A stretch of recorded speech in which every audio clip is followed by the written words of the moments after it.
¿Podría usted explicarnos un poco más sobre el derecho a migrar y el derecho a no migrar? Primero hablaré del derecho a no migrar, un derecho fundamental y natural que con demasiada frecuencia se pasa por alto.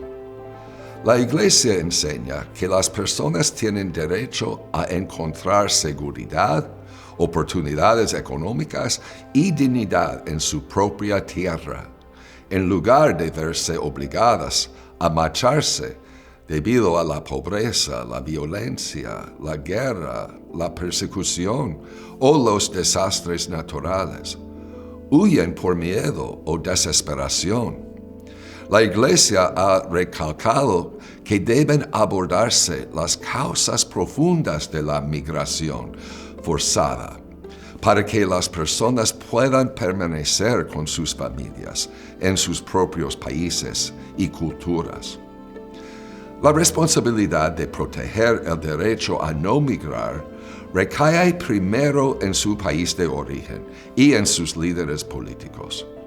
Algunos no lo hacen o no pueden cumplir con esta responsabilidad, ya sea por culpa propia, por ejemplo, corrupción, o porque no tienen los recursos necesarios para proteger a su propio pueblo. Así que la responsabilidad recae en la comunidad internacional. Es una responsabilidad que debe compartirse por parte de todos los países, servir al bien común que trasciende las fronteras nacionales. Esto incluye ayuda en el desarrollo económico, esfuerzos para la construcción de la paz, esfuerzos para proteger el medio ambiente y ayuda cuando ocurren desastres naturales. La Iglesia Católica aboga con firmeza por abordar las causas profundas de la migración.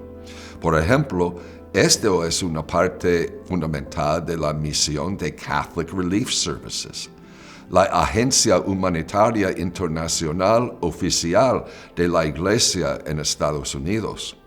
Sus servicios abordan las causas profundas de la migración mediante la construcción de la paz, la reducción de la pobreza y el servicio al desarrollo humano integral, mediante la educación, el agua potable y la atención sanitaria en los países necesitados.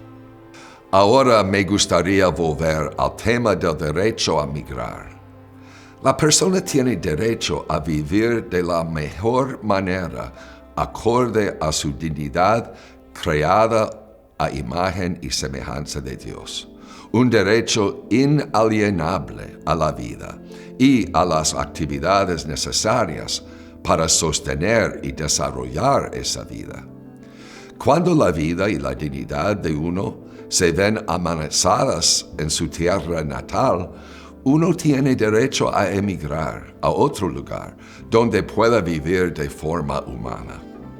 Así que tenemos una responsabilidad moral de reconocer, apoyar y defender este derecho. Por ejemplo, el derecho de asilo.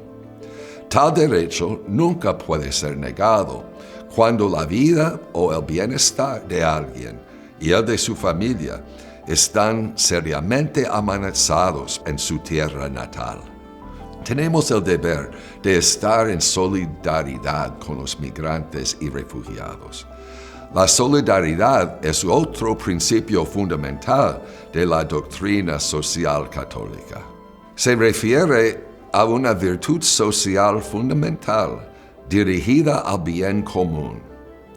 Está vinculado tanto a la justicia como a la caridad.